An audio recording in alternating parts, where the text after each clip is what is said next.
You're about to experience Healthline, a show where doctors from Makati Med interact with you for a healthy, uplifting lifestyle. Moderated by Nicole Jacinto. You've got questions, we've got answers. So welcome to Healthline.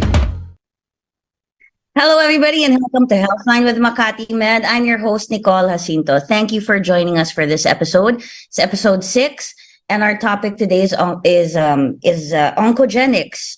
Yes, what is oncogenics? We'll find out soon. But before all of that, I'd like to say good afternoon to all the people here in Metro Manila who are watching live today, April 17. And this show actually will take us into the evening, so good evening to you as well. And to those who are watching from Hong Kong, hello to all of you guys. And let me just look at my list here of those who have checked in about where they're watching from. Hong Kong, Dubai, Honolulu, Las Vegas in the US.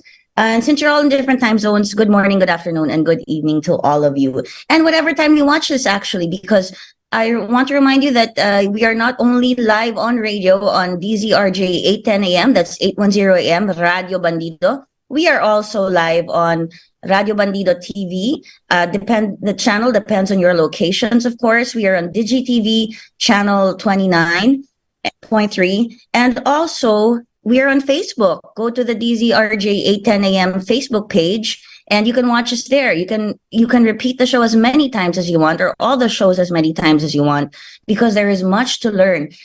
Healthline with Makati Med is a show where we try to help people have healthier and uplifting lifestyles, and we learn from the experts from Makati Med, the doctors themselves, about different topics. We hear it straight from the horse's mouth. So as we say, you've got questions, we've got answers for you. And of course, you know that you can always send your questions in via messaging through Facebook.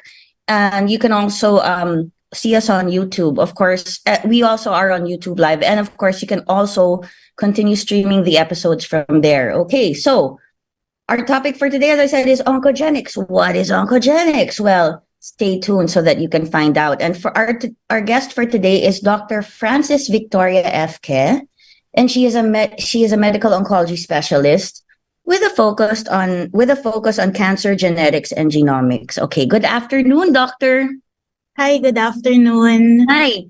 Okay, yeah, I was a little nervous right before the show. I think you can tell sometimes it happens with us announcers or broadcasters. We suddenly get hit by stage fright, and that's okay, because this show is as real as it can be, and it should be authentic, because we are bringing people important information from people like you. Thank you for being on the show today. Thank you for inviting me, Nicole. Right. So to begin our discussion, we're essentially talking about genes, aren't we? Okay. I'm asking these questions so that I can also help fill my own understanding of these matters, which are really, really important. And I'm sure a lot of people in the audience out there can learn a lot from it as well. Just like me, I am one of those in real life. Well, this is real life anyway to me, but in real life, I'm one of those very inquisitive patients, or the friend of the patient that probably annoys doctors like you. So, I will maybe have a lot of questions. And this is a topic that I'm sure you will help me wrap my head around it. So we are talking about genes. Doctor, can you just explain a bit to us, to the audience, just remind us, just very short, like, what are genes, and how are they inherited from our parents, basically, or maybe even our ancestors? Just a brief explanation. Right. So in the human body, we have about 30,000 genes, and they're all contained inside our cells in our genetic material called chromosomes. So when we unravel the chromosomes, it makes up the genes, and genes are made up of DNA, so deoxyribonucleic acid, which is a set of codes. So 4 letters only, ACTG, a set of code that tells us everything about ourselves, like eye color, hair color, race, and risk of getting disease. So generally, when we're talking about genetic testing for cancer, we'll be looking at someone's genetic sequence, something you were born with that tells you everything about yourself.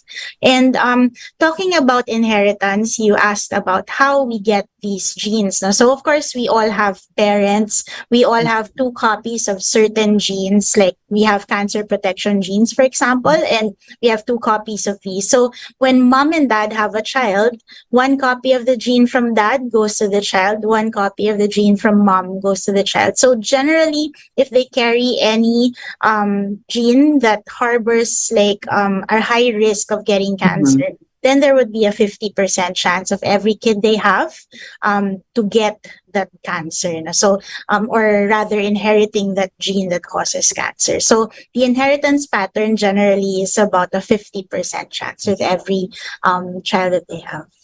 That's great, doctor. I mean, fantastic. So we all know we have genes. We do inherit them. Just to recap what you said, from our parents, and of course, from mom and dad, we get copies of their genes, and then within our genes encoded is our DNA. And as you said, 4 letters only. I think it's ACDG. Did I get that right? ACT. Oh, ACTG. ACTG. Okay. And within those genes and all that, if there is a history of cancer, well, there might be on one side, or maybe on both, there's a 50% chance that we inherited those genes that could determine or indicate whether or not we get cancer later on. Okay. Right. So, doctor, in your specialty of medical oncology and cancer genetics and genomics, can you tell us how it is that you deal with genes a lot more as opposed to like other types of treatment? Right.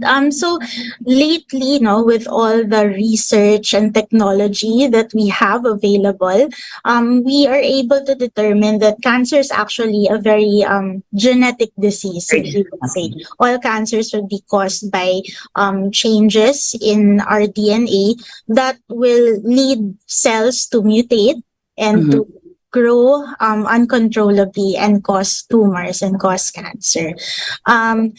So generally, knowing about this cancer being a genetic disease helps in the sense that we are able to move from the more traditional treatments available before, like just plain chemotherapy. We now have what we call targeted treatments that target specific genes that we're able to treat patients better, more targeted towards the cause of the disease. And generally, the side effects are more tolerable right now compared to traditional chemotherapy.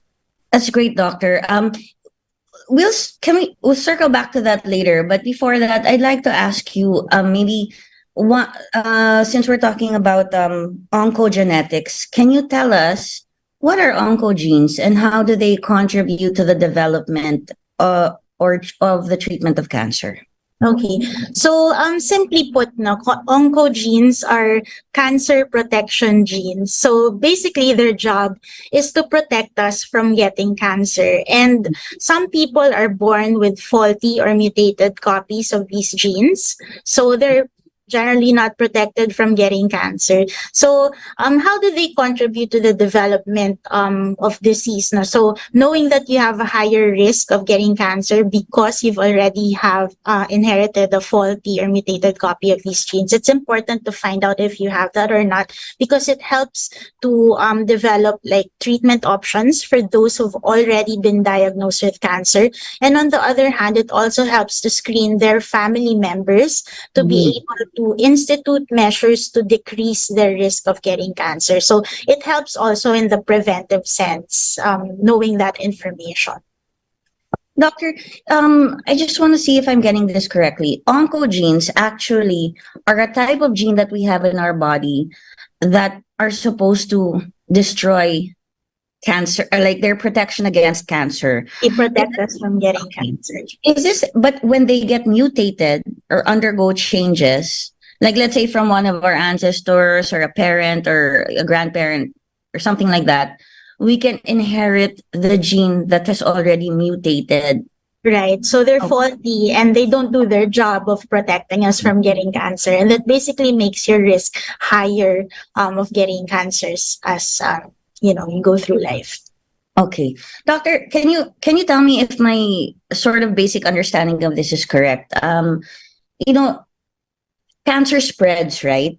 I Correct. mean, they're like mutated cells in our body that spreads and they grow. Is an oncogene one of those genes that when they're working properly or when they're not yet mutated, they kind of have this, they will detect a cancerous growth or, cell division when it starts to grow. And an oncogene will say, oh, that's cancerous. That's not right. That shouldn't be in the body. I'm going to shut it down so you stop producing. Is that correct?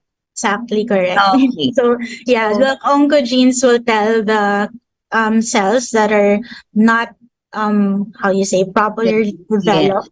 They'll tell the cells you have to kill yourself, or they're basically Kill get switch rid of thing. these get rid of these cancer cells before they actually start developing in your body. Before it turns into like a what we can see as a mass or a tumor, like a number of cells stuck together that are cancerous. Because cancer, as we know, spreads. That's its nature. But so these oncogenes, when they mutate, they don't do that. They don't shut off the cells, the cancerous cells from multiplying. So they don't Exactly. get to hit that kill switch. Right. Okay. I wanted to put it in more simpler terms for myself and maybe some people out there so that I mean, you're doing a great job. It's just, we have to catch up with you because you have so much knowledge, but you explain very well, doctor. Okay, thank you for making that clear to me. I wanted to know if the understanding of that was clear. And by the way, for you guys out there who are viewing, watching, listening right now, please send in your questions. You've got questions, we've got answers. Just don't ask us to marry you because we will not answer that on the air, right, Doc? Okay, so doctor, can you tell me when should someone see a doctor for cancer symptoms? Let's go back to that first because many of us don't get tested. Some of us are not aware that this is already being done in the country, like your specialty. And we don't like to. Our nature is that, especially during the pandemic, we don't want to go to the hospital. We don't want to see a doctor unless absolutely necessary. When does one go to a doctor when they feel symptoms? What symptoms can indicate that we should see a doctor for cancer? And I know there's a lot of kinds of cancer, but maybe you can just give us like an example of maybe 2 or 3 different types of cancers that you've dealt with, and what are the symptoms for those, for example?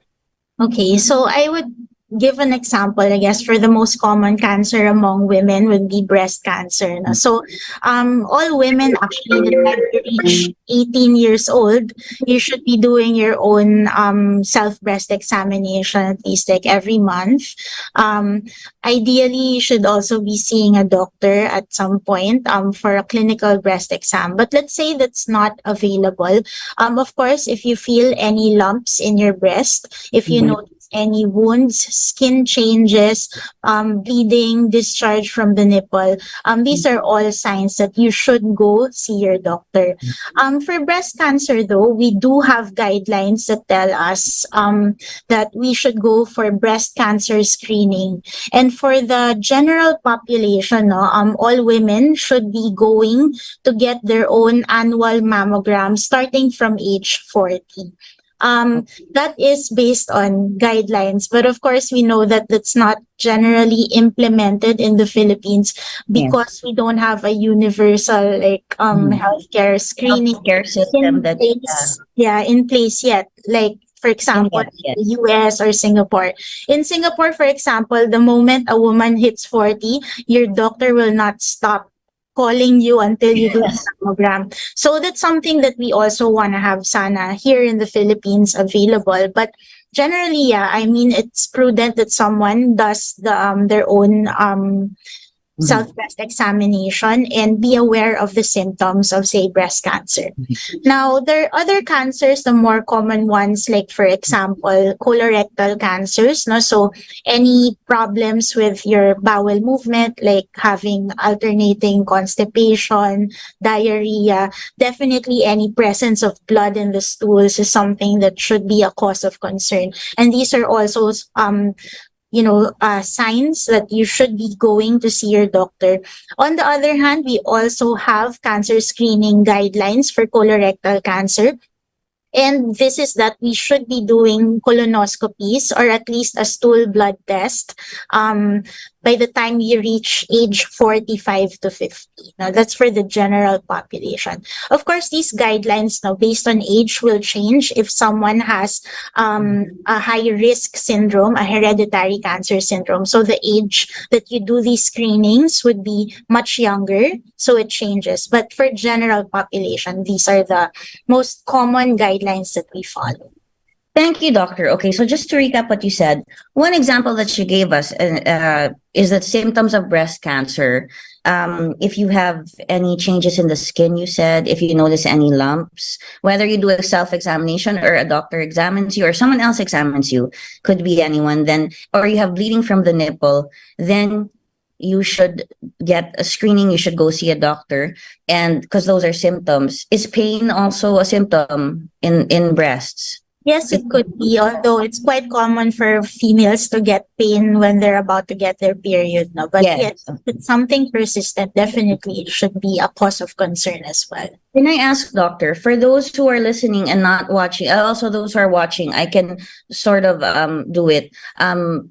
I can do it if you give me instructions, just to remind them a bit, just to remind us all a bit. Well, we're both women, on how to check our breasts. Well, if I have to lie down, no, I'm not going to do that right now in front of you, but it's best to lie down, correct? And then could you lie down, or you can put up your arms? Put up my arm like this, okay, behind my head, and then I search. If you're viewing us, you can see. I'll you hold your breast and you search for lumps. Right. And we usually will do that in a circular motion, going around to make sure that you're able to cover the entire area of the breast. So both breasts, and also important to check on the axilla and kilikili. Yes, exactly. That's still part of it, no? The tissue, the axilla, the kilikili, the armpit, the underarm, and up to, so that I'm so happy you pointed that out, because some people will just examine their breasts and not go up to that point.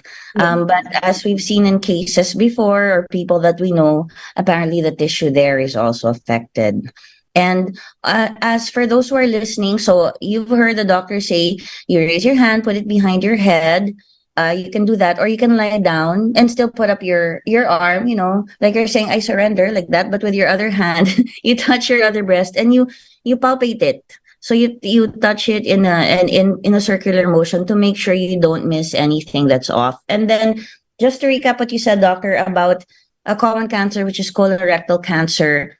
And by the way, if you were a woman and you want to screen for breast cancer, the guidelines are that once you hit 40, you get an annual mammogram.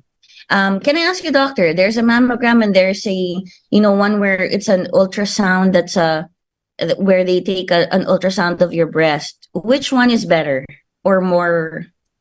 Yeah, I usually advise my patients to do what we call a combination, digital mammography and breast ultrasound. It helps in the sense because sometimes the mammograms will miss lumps in women who have dense breasts.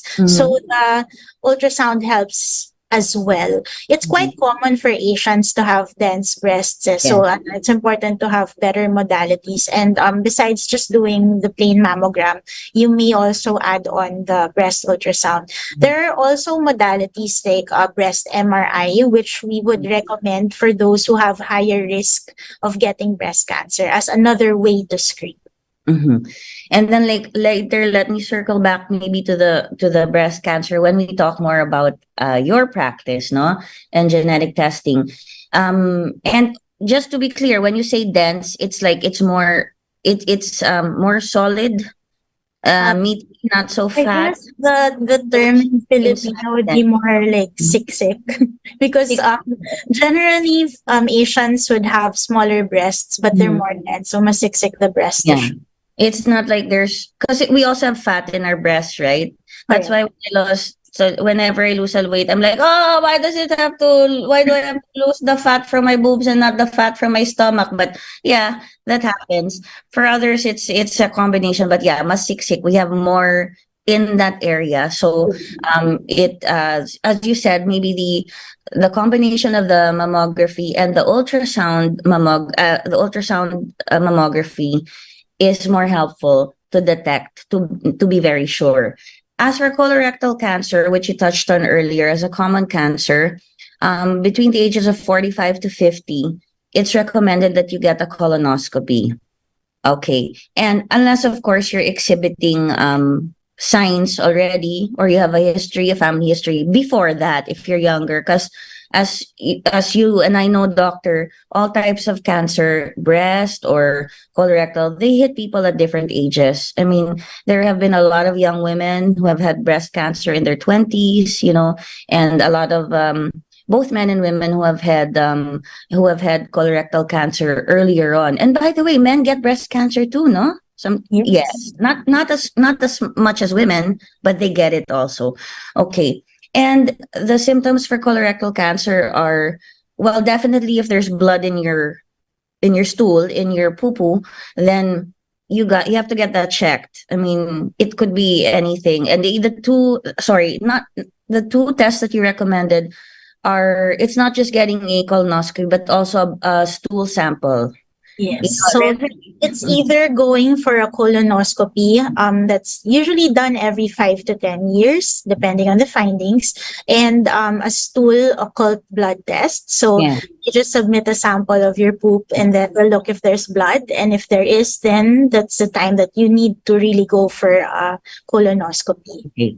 It's easier these days, guys. I just want to share with the audience, doctor, when you submit a sample of your stool, they give you a sterilized plastic or whatever bottle. Now there's a little thing there where you can scoop up the part of your poop and put it in. It's not like, and then but send it right away or give it right away, because usually people can't do it in the hospital, so you have to do it at home. But send it right away, just to make sure that your manure doesn't your feces doesn't expire.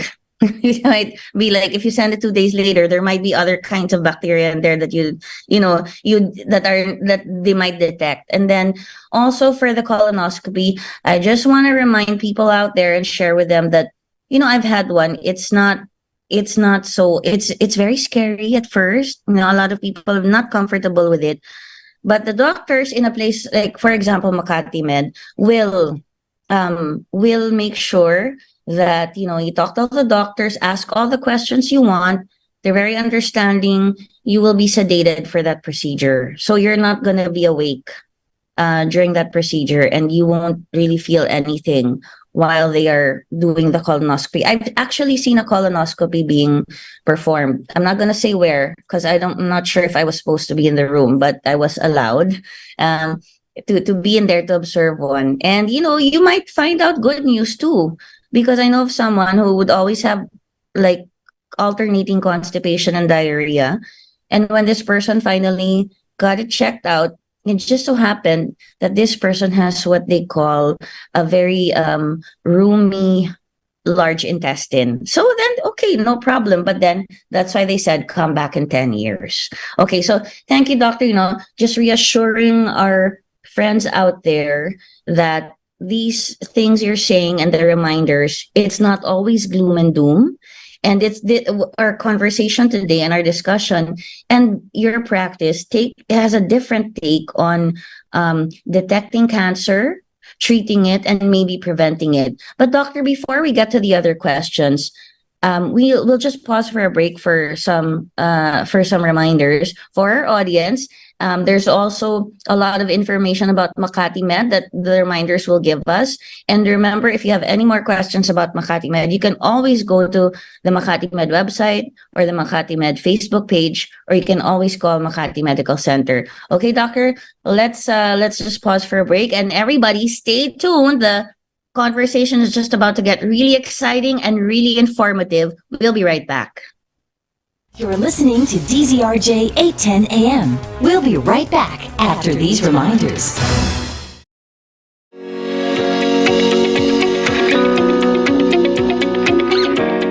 Hi, This is Dr. 𝗛𝗶𝘁𝗵 from Makati Medical Center, and I'm happy to share that our world-class quality healthcare with the heart is now more accessible and affordable at Makati Med Care Access, Araneta City. What's more, Makati Med Care Access is the only single-use hemodialysis center in Araneta City. It's now easier for patients to avail of renal care services right in the heart of Cubao. We offer health screening and diagnostic procedures in this facility at affordable rates. You can get services such as mammogram, ultrasound, lab procedures, ECG, and many others. We believe that access to affordable, quality, and compassionate healthcare is a basic human right. And we at Makati Med Care Access Araneta City are doing our best to make this possible to more people. You can find us at the ground floor of Manhattan Plaza Tower 1 in Araneta Center, Cubao. We are open from Mondays to Saturdays from 7 a.m. to 5 p.m. and Sundays from 7 a.m. to 4 p.m. For inquiries, you may reach out to us at the numbers below. We look forward to serving you here at Makati Med Care Access, Araneta City.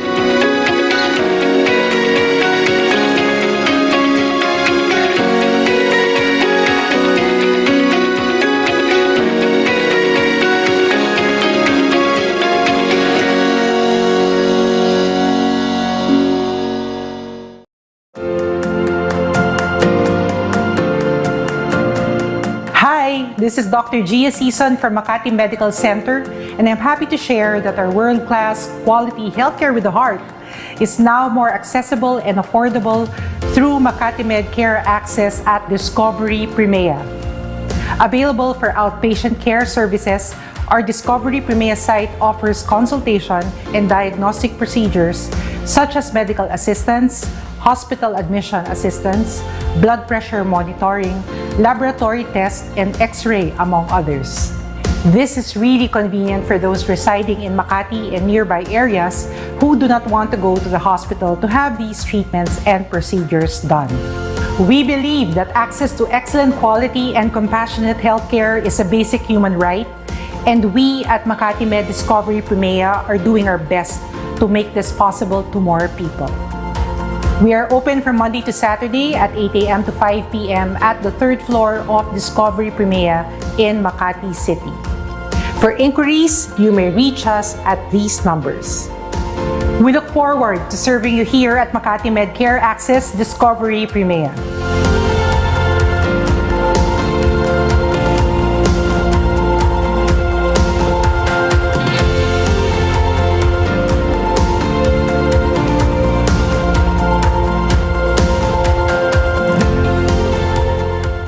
You're back with Healthline, keeping you healthy. Moderated by Nicole Jacinto.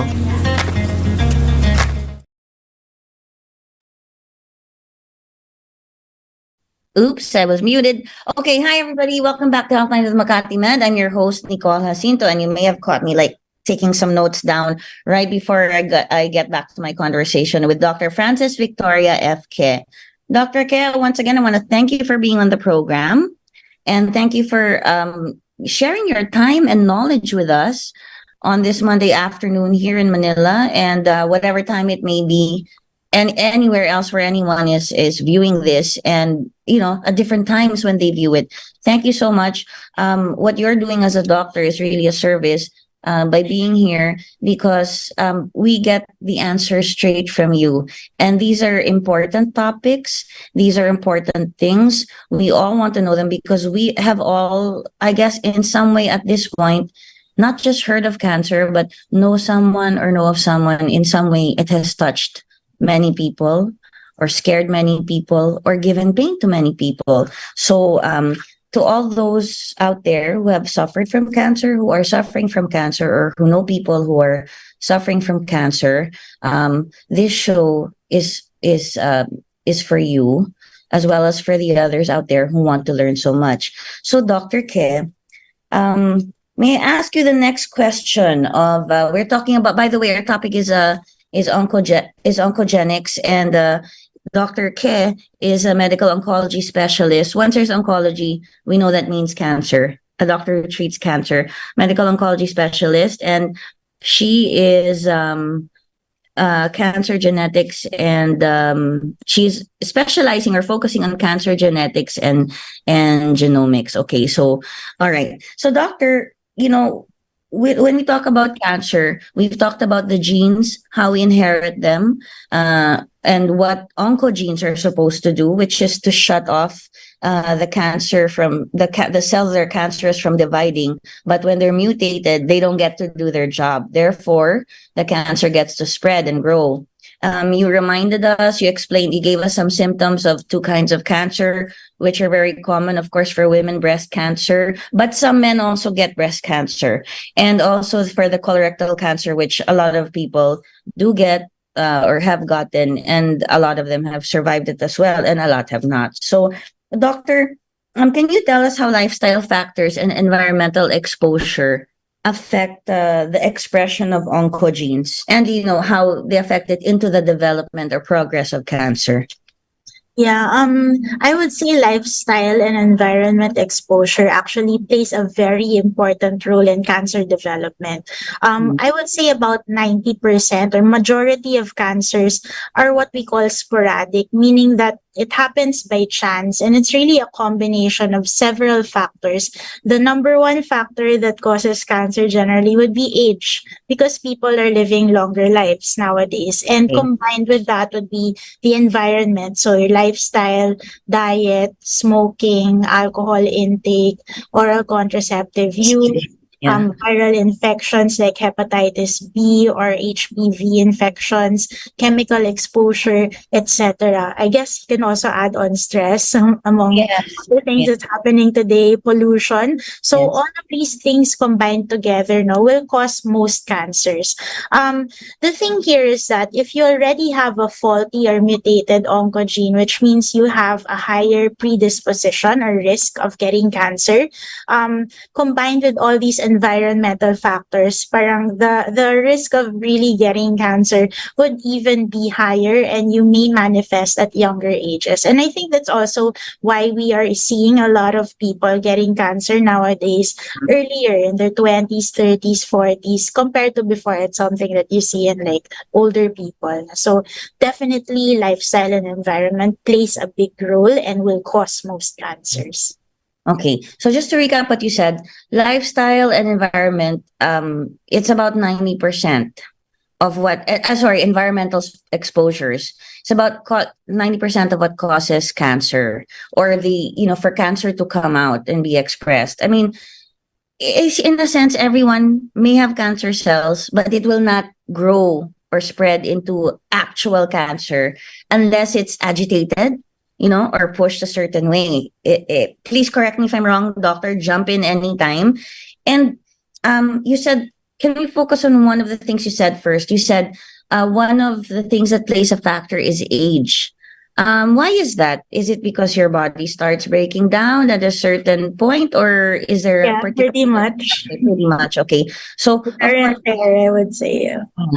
okay, so pretty much, but before, doctor, I mean, when I was growing up, and I'm older than a lot of people who watch this show, I'm also younger than a lot of people who watch the show, and I'm also the same age as a lot of people who watch the show. But you would hear it's usually of older people that cancer, or children, and there were always these like drives for them, and of course movies about based on true stories, or just to raise awareness. So we also do have to thank Hollywood for raising awareness for a lot of things, right? Yes. And that pushing and that campaign has helped a lot of research for cancer, for AIDS, for all sorts of diseases or illnesses. But anyway, getting back to the topic, it usually comes out at an older age, but now we're seeing a lot more in the 20s, 30s, and some of the factors you named when it comes to environmental exposure, lifestyle, you did not name drinking, but is it one, drinking alcohol?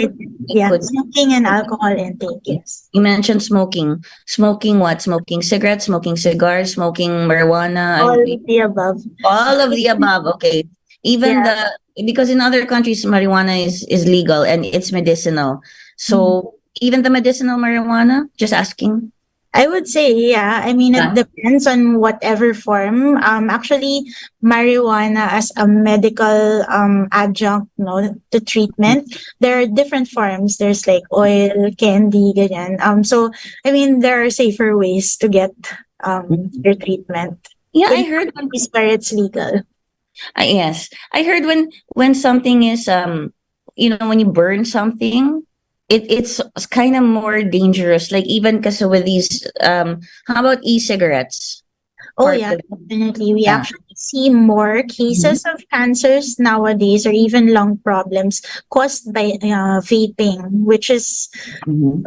we're seeing with the studies right now. It's actually worse than like regular cigarettes. Actually, See, that's what I said. That's why I stuck to the regular ones. well, either way, it's still bad. Either way, doctors told me either way. But I guess it also depends on the amount you take in, and the important thing that you mentioned a whole bunch of things: lifestyle, chemical exposure. Do you live near an area where there's a chemical plant, or just too much pesticide and this and that, where you don't know the contents of what's being spread or put in your soil or water. You mentioned chemical exposure, and you did mention stress. You could add stress to that as well. Well, that's probably and pollution, that we experience here within Metro Manila. Of course, I mean, I was saying like a few years ago, my God, we're gonna get emphysema just from being on EDSA, because of traffic. I mean, this is gonna cause a lot of health problems, but that was just me, like, sort of, just being concerned and complaining. But maybe, I don't know. Hopefully I not. would say that's a something that has basis, definitely pollution, especially now. Like we see a lot of like people who don't even smoke and are still getting lung cancer, and I think that has a big factor.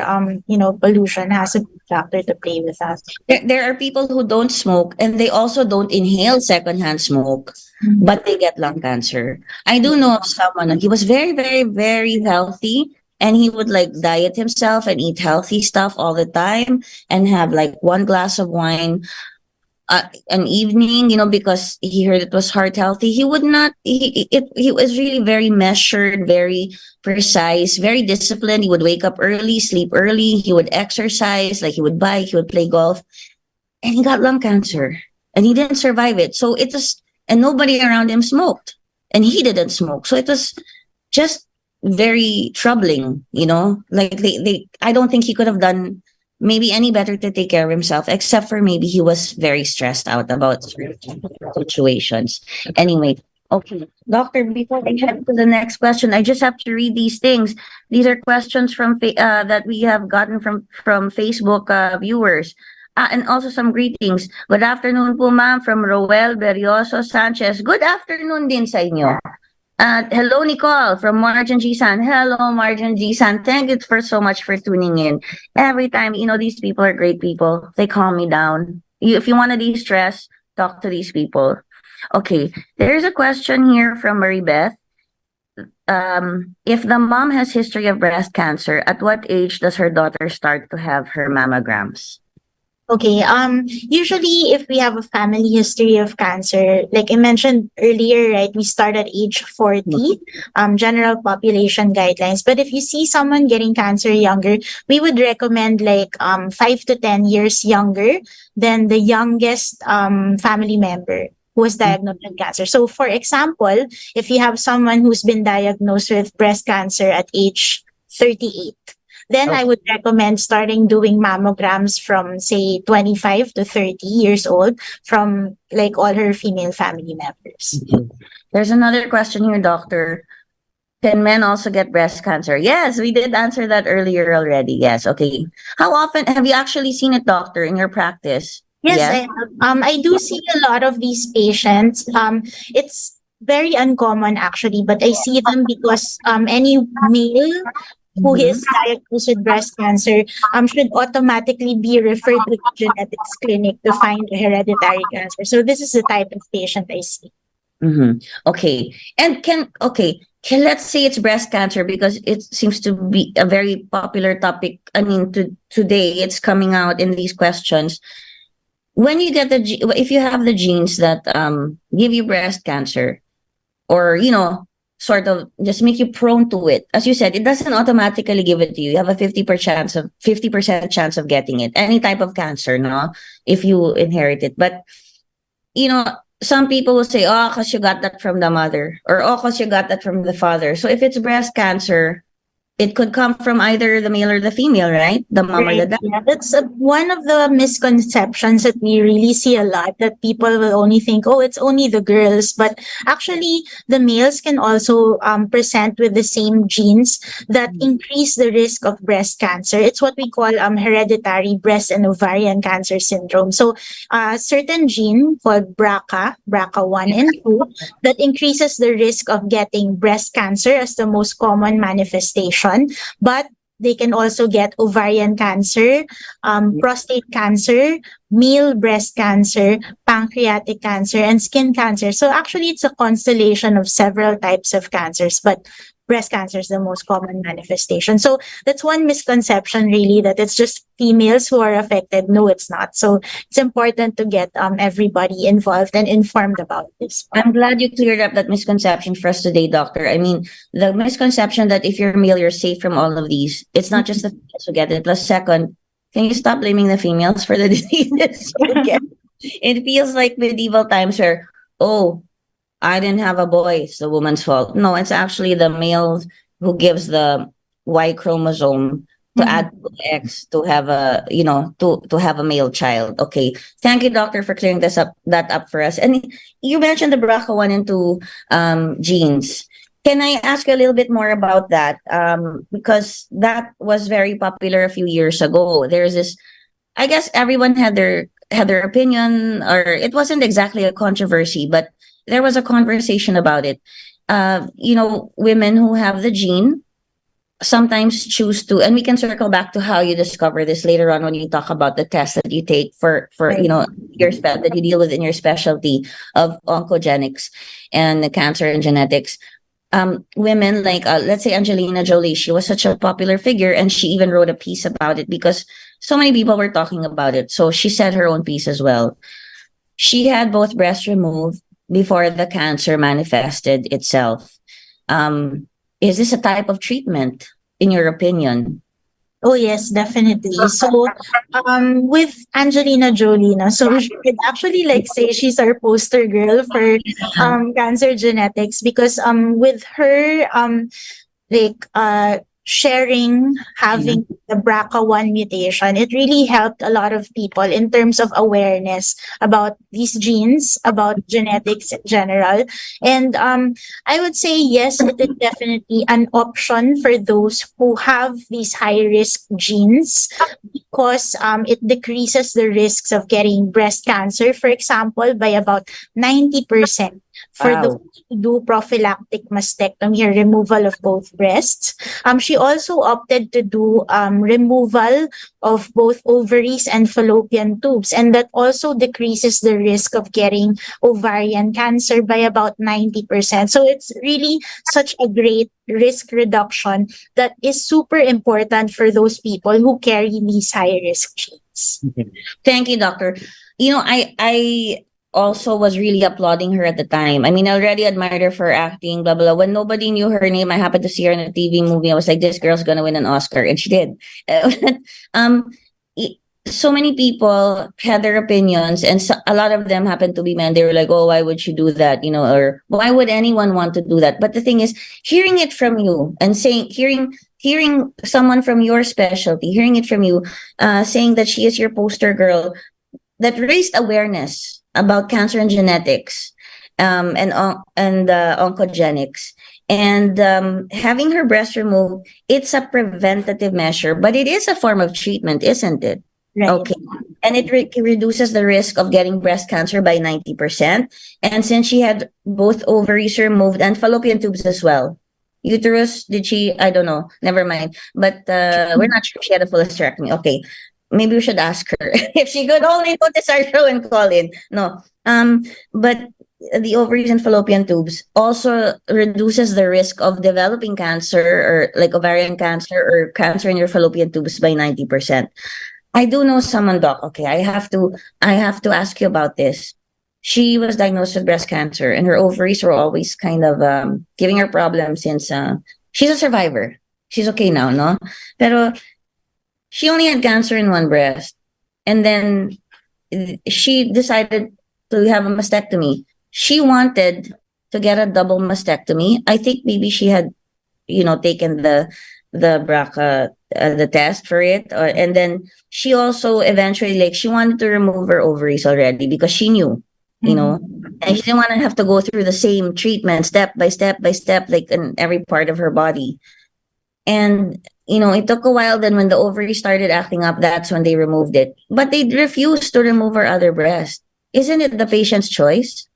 Well, actually, you also need to give the doctors a reason or justification to do a prophylactic mastectomy. Remember in medicine, I don't know, like one of the first things they teach us is like first do no harm. So you don't do a procedure that's not necessary. So most of the doctors right now, your breast surgeons will actually ask for a patient to do a genetic test first to justify doing a double mastectomy if it's really needed. So I think that's really important because doing the genetic test, doing the screening, will be able to really design the treatments based on something like what we call personalized medicine, precision oncology, based on your DNA, the set of code that was made to make you as a person will also dictate what would be the best treatments that would be available to you. So that helps to justify a procedure. Okay, so I should perhaps tell her to get genetic testing. Yes, Because she can see me. yeah, she can see you. Okay, good. I can refer her to you. Thank you, doctor. Because when you're the patient, also you don't want to wait around for it to happen. It's not just prevented. I mean, it's a treatment already. Because you know that it reduces it by 90% the chances. Okay. Sorry, doctor, I had to get into that because that is something that we all kind of as women we resonate with, and also because it was so much in our consciousness a few years ago, and it is part of it's related to what you do. No, okay, so we have what was my next question? I got so okay. So doctor, we've established that that genes are inherited and that the oncogenes are inherited. We've established that the mutations are inherited. And we just talked about environmental exposures earlier and how they can increase the risk of cancer actually developing or happening or expressing itself.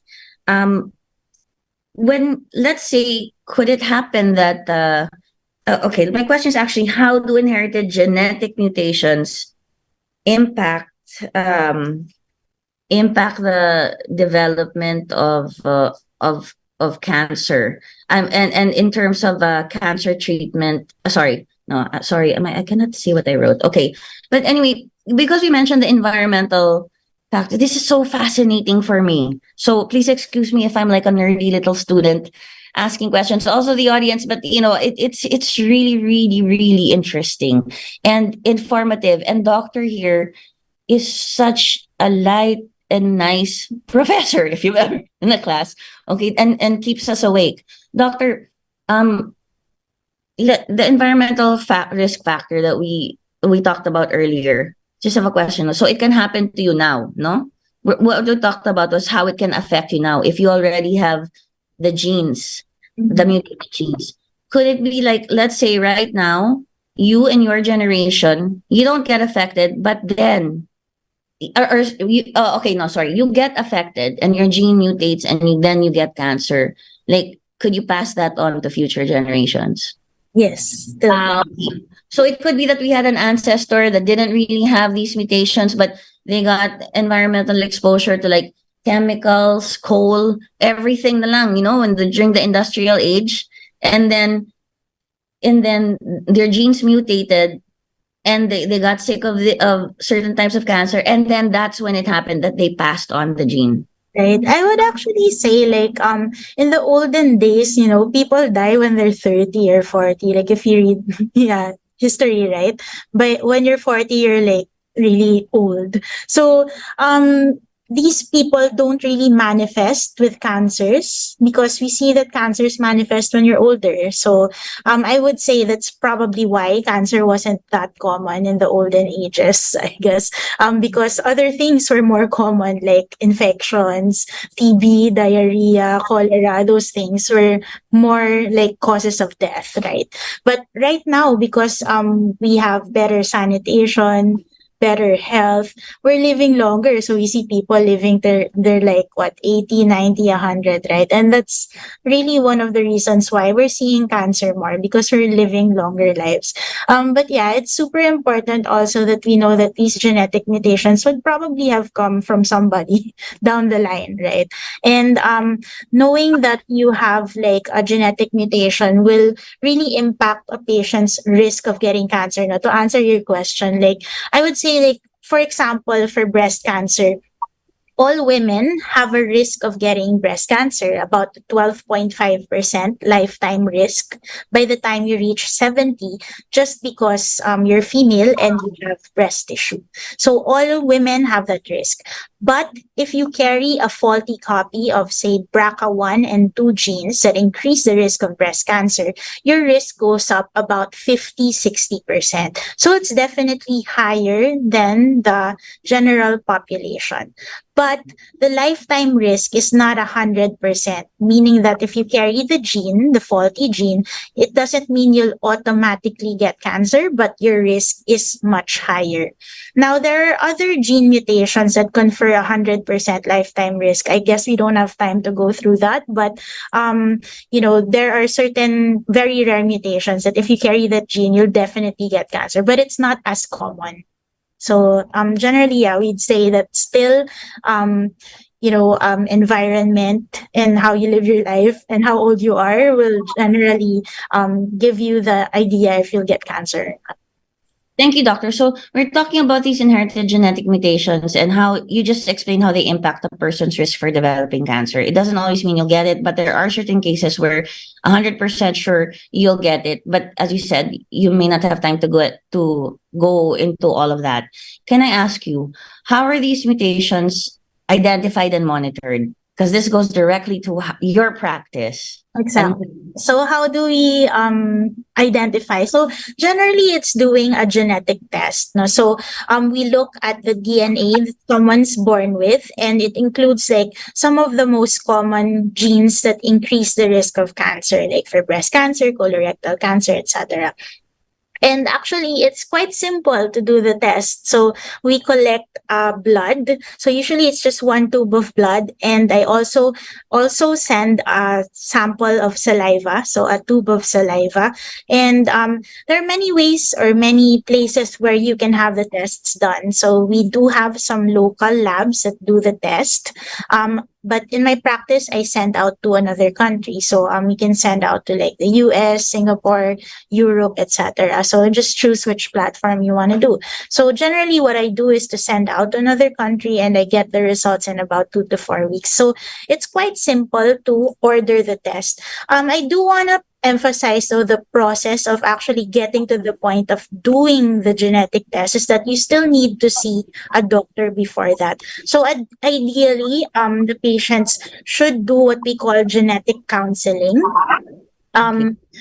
Not all doctors would be proficient in doing this. So generally, it would be someone who's specialized in genetics. So we do what we call the genetic counseling, where we see the patient pre-test. So generally explaining lang what is cancer, what are cancer genes, what we talked about, no? And going through the different genes and the risks, etc., possible results. And then after that, when the patient has sort of developed an understanding about genetics and cancer, we obtain informed consent. And then after that, we do the specimen collection, send it out, and get the results in about 2 to 4 weeks, after which we see the patient again for another genetic counseling session, which I call a post-test consult, where I go through the results with the patient and give them recommendations on what to do for themselves and their family members. So generally, that's a process of doing like a genetic testing and consultations. Doctor, how would a patient, if someone wanted to do genetic counseling first, as you said, who would they go to? What type of doctor? Do they tell their primary care provider or general practitioner doctor? Or, let's say they go to a cardiologist. Could they say to them, I want to do genetic counseling and genetic testing? Who would they go to after that? Or who would they be referred to after that? You immediately or someone else? Yeah, that's possible. They can refer directly to me. Most of my referrals will come from an oncologist, a medical oncologist, or a surgeon, like breast surgeon, colorectal surgeon, etc. And those would be, most of the patients will be coming from them, as they recommend the testing and they will refer. But yes, they can come directly to me. I do have some tie-ups also with like wellness centers, like Makati Med has a wellness center. We do see sometimes some patients who will be concerned about their strong family history and the risk. So that's also one way to get patients if they're interested in doing testing. But generally, yeah, it will be from those doctors who've already diagnosed a patient with a cancer that would warrant further investigation in terms of genetics. Maybe different types that may be lying there, and then they can proceed. So it's not, the usual way before. The traditional way was it appears somewhere, you're okay for a while, then it appears somewhere else, then it appears somewhere else. And it's so hard on the patient and their family. Yeah. The emotions they invest in the patients or the treatments they give. So this way, you usually do get a referral. Please correct me if I'm wrong, jump in anytime. Usually you get referrals from oncologists also, and patients who have been diagnosed with cancer already. But you can happen to get a referral from, if you're concerned, from your regular doctor that you get a checkup with. Or you can also take patients, they can go to you. Of course, you might interview them and say, oh, maybe you don't need it, right? Okay, Yes. and the test, as you said, it's a simple blood test and a saliva test. So the blood test, you don't have to fast for it, right? Just take it anytime. And you Yes. don't fast. So, they just get blood. You said a tube of blood. And from all of that, you can tell a lot. And then the tube of saliva. So you'll have them spit into the tube, and from that you can tell a lot. And there are labs here, as you said, that do it, but in your practice you send it abroad. But it's up to the person to choose the platform. It's up to the patient to choose the platform they want, as you put it. And the tests, what technology do they use? I mean, in the labs, it's not very difficult or complicated. I mean, do we have this technology in the Philippines? Oh, yes, we do. It's called next generation sequencing. So once you get like a saliva or blood sample, they go through the DNA sequence and they're able to pinpoint if there are certain mutations in the DNA sequence. So yes, we do have it in the Philippines. Unfortunately, though, it is a bit limited, also a little bit more expensive, and that's the reason why I sent out abroad. See, it's one of those things is people will always say, if you sell it abroad, it's more expensive, but actually it may not be. Okay. Such a great doctor. I hope I never have to consult with you for your thing, but I would love to sit down with you and have coffee someday and just listen to you talk. Sure, yes. Let me know. But it would be great. Okay, doctor, and then the people who administer this test, because when patients go, I mean, of course, they need some type of training and they're in good hands. It would be, for getting the blood, it would be a med tech or someone who's, who does that. And then for the saliva test, it would be someone that you have chosen. They're actually simple tests to take, is what I'm trying to get at. Well, yeah. Now they're gonna, prod your whole body and all of that. So these complicated things that Dr. Ke is dealing with and breaking down for us, the tests are simple. You don't have to be afraid to get them. Okay. When when we what are the latest advances actually that you can tell us about, doctor, in oncogenics research? And this of course goes to the impact of the advances on cancer treatment as well. Okay. Well, for oncogenomics, generally, the reason why we do this is really to treat the patients who've already been diagnosed with cancer. So that's really how it happens. Like it started off with like getting tumor tissues, looking at the DNA sequence of these tumor tissues, and seeing whether there might be gene changes that can be targeted by specific drugs. So I think that would really be the most important reason for knowing about this and doing the tests, is really to find the treatment options available, to open up treatment options for patients who've been diagnosed with cancer. On the other hand, though, I think that with any healthcare system, like the best healthcare system will be one that will prioritize health, people not getting sick. And because the current setup right now is what we call reactive care model, no, meaning that you wait for someone to get diagnosed and then you treat. It doesn't necessarily mean that when you get cancer, you'll be cured. We know a lot of people get cancer and die. That is the reality of things. And you want to change that to a better model, which is what we would say proactive care, no? Having like what we call molecular preemption, knowing the cards you were dealt with generally when you were born with, knowing your risks and taking action and be able to parang reduce your risk of getting cancer. So like I mentioned earlier, doing screening, being proactive about your health, your lifestyle, the environment that you live in. So all of these things, I think that is the most important thing about knowing about oncogenomics, oncogenetics. That is, doctor, that is so well said and very touching, actually, the way you say it. I can tell you have a lot of compassion. You're not just articulate, but you're eloquent. And as you said now, the setup is that the traditional setup is it's reactive, because we couldn't detect things before, and I mean, before they happened, the symptoms would just manifest. But being proactive is about doing the screenings, that has started already for many years, doing the screenings, and also perhaps getting a genetic test with a doctor like yourself.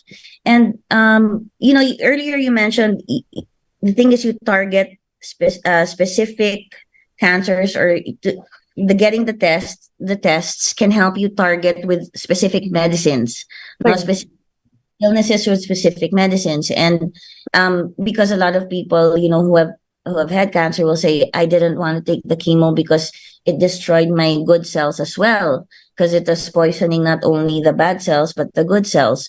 So when you talk about targeted medication, is it related to this in some way, or opposed to it, or parallel? I think it's related, definitely, because you're able to target the specific reason why someone got cancer, and that is really the way to go right now, is to try to find any targeted treatment or any actionable mutations. That's what we call them now. Anything that you can act upon in a certain genetic test or tumor test, and that really helps now in terms of like changing the mindset of people about treatment for cancer, because we have all these misconceptions about chemotherapy, all the side effects associated with it. Media doesn't help also, in the sense that, if you see people getting chemo in a movie, of course it's exaggerated, so nobody wants to go through that, right? And knowing all these side effects, now having all these new targeted treatments that have like a better side effect profile, also the way that the drugs are delivered, like taking tablets that work better versus an IV treatment, I think patients will choose that, right? So it's really important in opening up treatment options for patients, and that also translates like with a better survival after being treated, right? So I think it's so much better to have all this precision medicine available. Sorry, I didn't mean to interrupt you. You were saying survival is the real target here, but also having said what you said, you can tell. I mean, it will help a lot of patients not deal with it, not feel like just another number. Getting the same treatment as everyone, or tolerate maybe medication better, know that this is working better. They will have a better experience through this already very painful experience. It's painful physically and emotionally and psychologically. Doctor, can you tell us about precision oncology? How does it work? Yeah, Did you? so precision oncology is just really going through the DNA sequence. So it could be the DNA sequence that you were born with, if you're looking at a genetic mutation, no, and risks of getting cancer, or looking at the DNA sequence of a tumor itself, and that basically will give you an idea on what type of treatment you can be given. So as an example, we have people who are born with faulty copies of the BRCA1 and 2 genes. So these increase the risk of getting breast and ovarian cancer. So right now there is a drug available which targets specifically these BRCA mutations, and it comes in the form of a tablet. It's super convenient to take. It causes very minimal side effects compared to chemotherapy.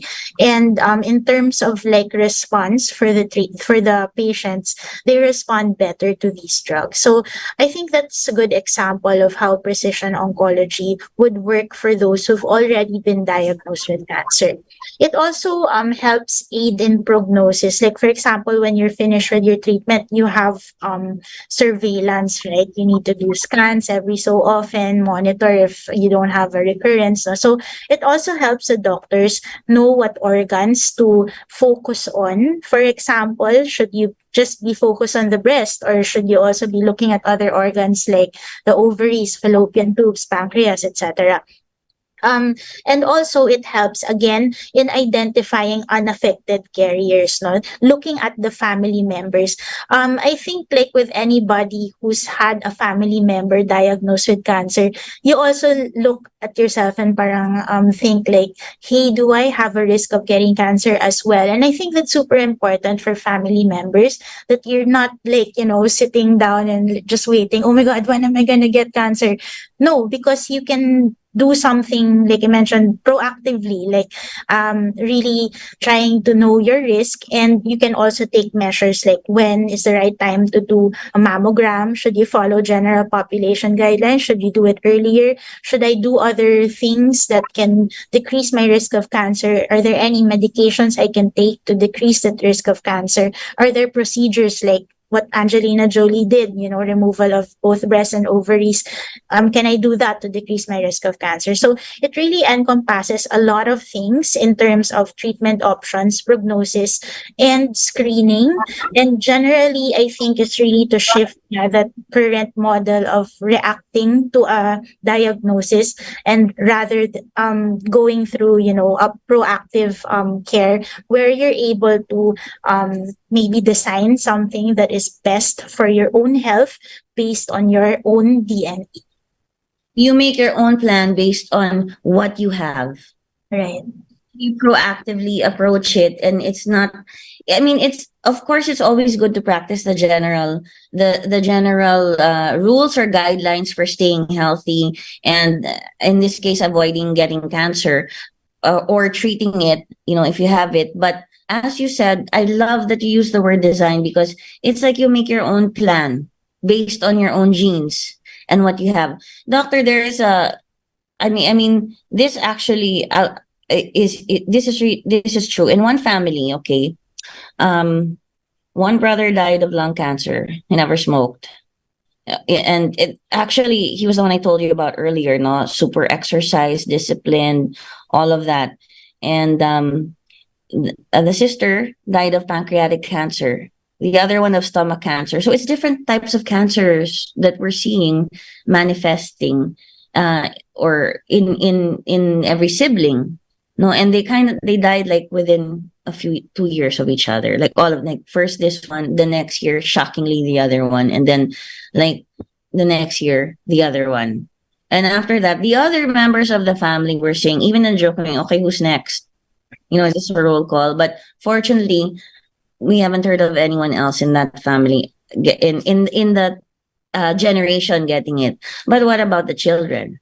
Right. And this is the type of family that I see in my practice. So if they're listening, they can see me if they want to learn more about the genetics and cancer.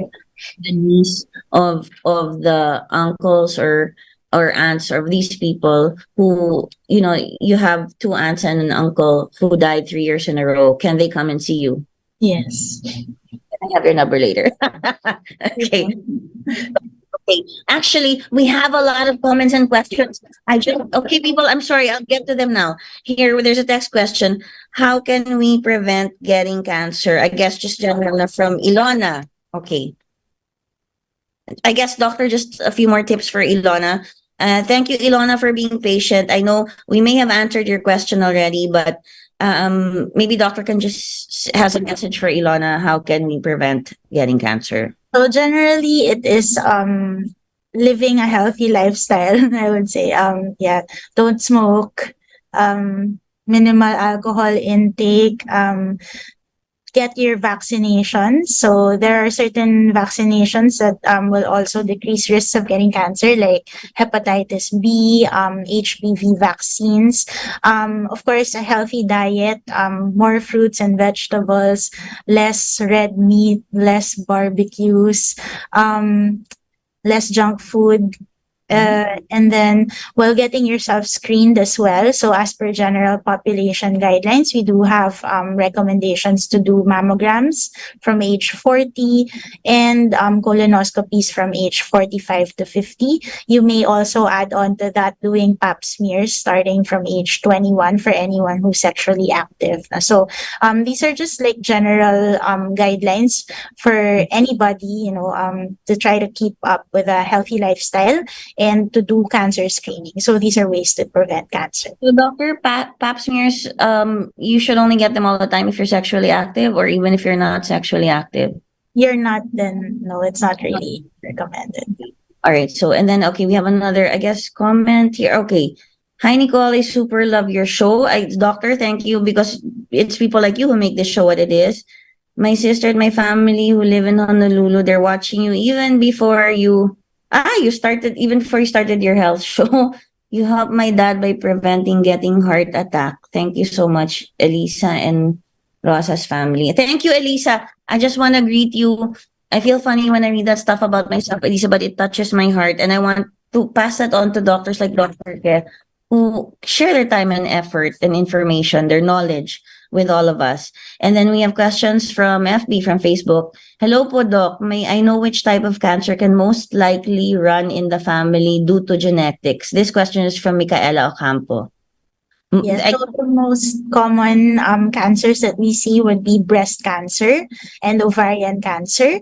We also see a lot of colorectal cancers that may also be hereditary. So I would say these would be the most common ones that we see in the clinics. Okay.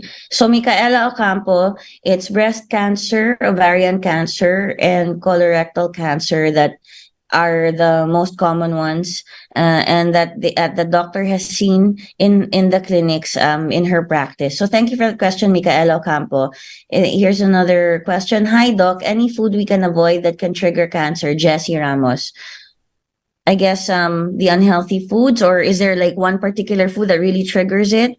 I wouldn't really say anything in particular. I mean, I love steak, but there have been studies that red meat can increase the risk of getting colorectal cancers. Hi. Yeah, I know, right? I love steak. Yeah. Why? But Well, yeah, a lot of vegetables to go along with it. Can it balance out? I suppose it could, right? But yeah, I mean, generally we should increase the intake of vegetables and fruits because we know that it's healthier, right? I mentioned earlier barbecues now because you actually mentioned that anything that burns, right? Earlier, yeah. So that also encompasses food. So burnt food isn't too healthy, you know. So because when we do barbecues, you get a lot of charred parts of the meat. So that would also increase the risk of getting colorectal cancer. Otherwise, other foods I would say that are not too healthy, of course, like fast food. I won't say any particular chains now, but yeah, you know what it is. Yeah. Yeah, and then I don't know, chips and all of these high sodium stuff that we get in the grocery these days. Yeah, so I mean, it's pretty common sense actually to know which is healthy or not. But I wouldn't really pinpoint any particular food, because actually my patients now, when they come see me, like should I just like totally cut out sugar from my diet, which I think is like really Not a misconception, because people, yeah, one of the biggest misconceptions now in terms of like cancer treatments and all of that, right? But yeah, I would just say, generically, well balanced diet where you have more fruits and vegetables would be the way to go. and grains like oats and things like that. Okay. Okay. Thank you, doctor. And thank you for that question, Jessie Ramos. I mean, doctor, you really gave such an encompassing answer. But since I know you like steak also, maybe to thank you for all of this, we can go for a steak. Okay. Okay. I'll get your number after the show. And then also, Zam is watching. Hello, Zam. Thanks for watching. Zam is actually a young kid. He's like 10 years old, 9 years old, and he loves to watch the show. Also, Lastly is watching. Hello to Lastly. Hello to Marjorie Brocal. Hello to Maria Lourdes Arroyo. That's my mommy. Hi, mommy. I love you. Oh my God, doctor, because of all the things she learned today from the show, she will go around policing me the whole week. Every show I have, but that's good, mommy. Okay. Phoebe Bajan is watching, and Tin from Bacolod is watching. And then it says read the back. Okay, so we have a couple of questions here. As from Anthony Garcia, question po, my aunt and uncle's father's side have all died of cancer. I'm sorry to hear that, Anthony. What is the possibility of me getting cancer as well? Should I have myself tested? Yes. Okay, Anthony Garcia, you should have yourself tested. Okay. How much approximately is the genetic testing for cancer from Rose Ann Estra? Okay, it'll depend on which platform you use. So I would say it would range from about 20,000 to about 50,000. There are more expensive tests. Let's not go there, but the ballpark figure would be about generally 40, more or less, for everything. Generally 40 for everything. If you think about how much you spend on different things, if you're saying, hindi, mahal yan. Actually, you guys, if you just think of what you order like for food or going out, just group it together a little bit. Like, okay, maybe right now you're not sick, but you're saving up for this testing. The stuff that you order, the little extras, you could move your budget around to know these answers, to have clarity, to have peace of mind, and also to be able to prevent. Did I say able? Okay, to be able to prevent. Then it's priceless. So thank you for that question, Roseanne Estra, because that's also a very important question that a lot of people would like to know. And then there's a question from Jessa. Hi, Doc. Is there any cheap test that we can do for us to know if we have active cancers? Yeah, for active cancers, of course, if you have signs and symptoms of cancer, you definitely should go see your doctor so you can get worked up. But again, to look for active cancers for someone who is asymptomatic or doesn't feel anything, we have our screening guidelines on doing like mammograms from age 40, colonoscopies from 45 to 50, etc. So these are ways to find out if you do have active cancer. We do have emerging technologies like doing, for example, some tests, a blood test to say if you have this type of cancer. But right now, these are all very preliminary and they are not standard of care yet. So you need to see a doctor if you're feeling anything. And if you want to go for the general screening, then you do have a lot of options as well to do that. Okay. Doctor, when you there are blood tests from a few years ago where I've seen personally witnessed, and they'll take someone's blood and then they'll order these tests and they check for cancer markers or tumor markers. Is that part of what you do, or that's totally different? That's totally different. Okay. I don't generally do tumor marker testing for patients who are not feeling anything. I will do it more directed towards those who have signs and symptoms already of cancer.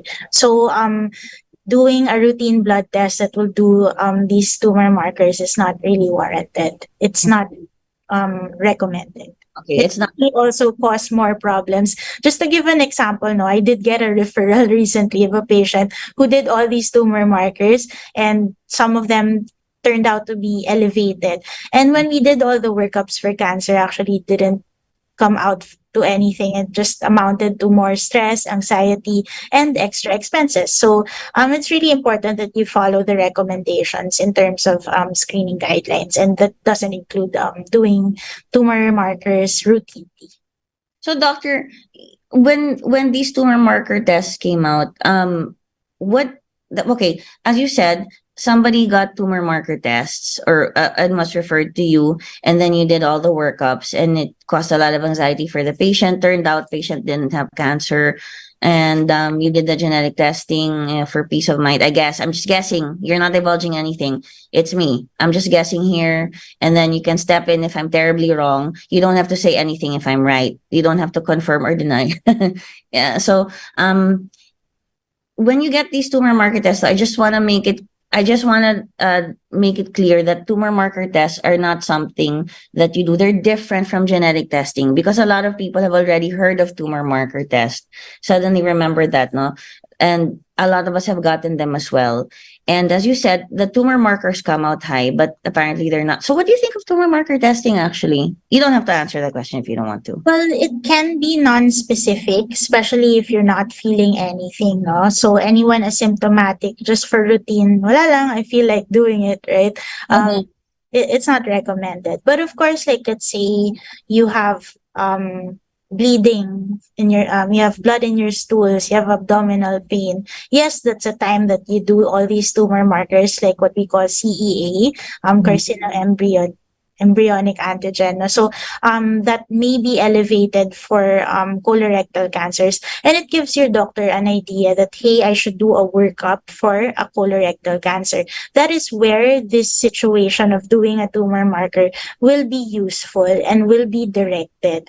But otherwise, I mean, it's not something that you do routinely. And it's different from you. I just wanted to make that clear, because we often get confused if we're not very familiar with it. Like, yeah, I did that test, but that's not genetic testing. This is different, and this is more in-depth. Yes. Nothing wrong with the tumor marker test, but this is just more in-depth and more precise. And then, doctor, we have a question from Ladybug. Anong signs or symptoms para malaman natin posible meron tayong breast cancer? Just maybe very quickly. I know you went through that earlier, but lumps? Yeah, the most common symptoms for breast cancer will be lumps in your breast or axilla sa armpits. And then you may also get skin changes. So redness, dimpling, like yung balat, the orange peel, something like that. And in your breast, doctor. In the breast. And also could be nipple discharge or blood from the blood from the nipples. Okay. Unless you're a vampire suckling your young vampire, then no blood coming from the nipples. Okay, doctor. Just very quickly, before we're actually running out of time, benefits versus risks of getting the genetic tests. Okay, so we went through the benefits earlier, and again, I would want to emphasize that the most important reason to get this test is really to open up treatment options for those who've already been diagnosed with cancer, and to also aid in prognosis, knowing other parts of the body that they may get cancer in. It also helps to identify unaffected carriers, so those family members who may have a risk of getting cancer, we're also able to screen to know their risk of getting cancer and to give them recommendations to decrease their risk of getting cancer. So I think that would really be the most important reasons to get tested. Now, some of the risks of undergoing cancer testing would be, well, for Philippines being an out-of-pocket type of health system generally, most Yes, people yes. will be concerned about the cost. So that may be one thing that would hinder people from doing testing. Also, testing may have a big psychological effect on people who are doing these tests. It can cause a lot of anxiety, depression, and just generally a lot of stress. So that's really the importance of doing what we call genetic counseling, so people understand what they're getting into and understand the implications of doing these tests. There is also a potential for what we call genetic discrimination. So again, this is more for those who have healthcare systems that are insurance based. But generally, like in the Philippines, like insurance companies aren't allowed to ask for genetic test results to determine the premiums that you pay. And actually, in other countries like the US and Singapore, there are laws that prevent this from happening, from getting discriminated against because of your genetic makeup. So that's something that in the future we may or may not have, but something important to know about. Also, the one last risk that I would mention would be having unclear results, because we may have like a genetic test that will tell us, yes, you have a mutation that causes cancer, or no, you don't. But there is also a possibility of getting what we call variants of uncertain significance, unclear results that right now we don't know much about, because, well, genetics is a new field in medicine and we don't have all the answers yet. And well, Asians and Filipinos more so are underrepresented in the databases, international databases for genetics. And that's really one of the reasons why people should do testing, so we get more represented, we get more information, and we are able to decrease the people who will get uncertain results. So Okay. that would generally be the benefits and risks. Thank you, doctor. So one, we're underrepresented. If you are qualified to do this and you want to get genetic testing, do it, so that we have more data, or doctors have more data, so that they can interpret results better. You said Asians and especially Filipinos are underrepresented in participating in genetic testing. Okay, and then the risks are mostly to our privacy and being discriminated on by insurance companies. But as you said, there is a law that insurance companies cannot say, by the way, they cannot get the results of genetic testing. That's private, and I hope somebody really makes sure of that. And also, the risks are more financial and psychological, as opposed to physical. Physically, there doesn't seem to be a whole lot of risk, unless of course the stress affects you. But stress, or choose which stress you want in what stresses you out test. Okay, doctor, is there anything you'd like to say to finish up the show? Any final words from you? Well, I just say that, well, health is wealth, and it's important that, you are able to be more proactive about your own health.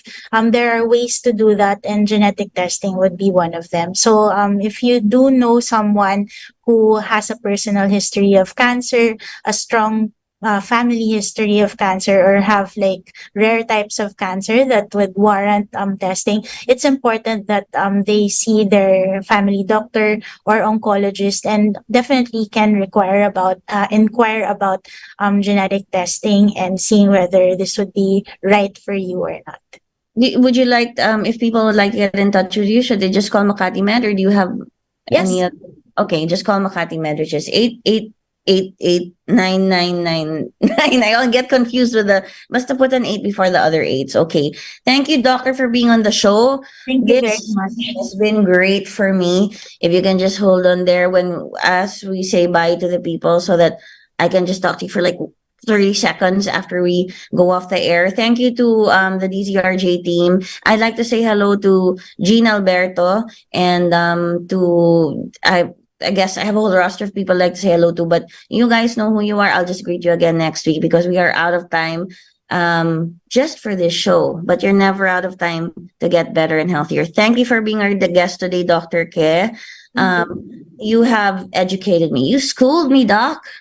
Okay. Thank you so much, everybody. You have been tuned into Healthline with Makati Med, only on DZRJ 8:10 a.m. Radio Bandido. I'm your host, Nicole Jacinto. Our topic for tonight was oncogenics, and Dr. Francis Victoria Ke has given us so much information. Thank you, doctor, and thank you to the audience. I'll see you guys next week, same time, Monday, 5 to 6:30 p.m. Take care. Thank you for tuning in to Healthline with expert doctors from Makati Med, giving you the chance to interact, uplifting your lifestyle. Moderated by Nicole Jacinto. Tune in again next week for your weekly dose of Healthline. The views and comments of the hosts and guests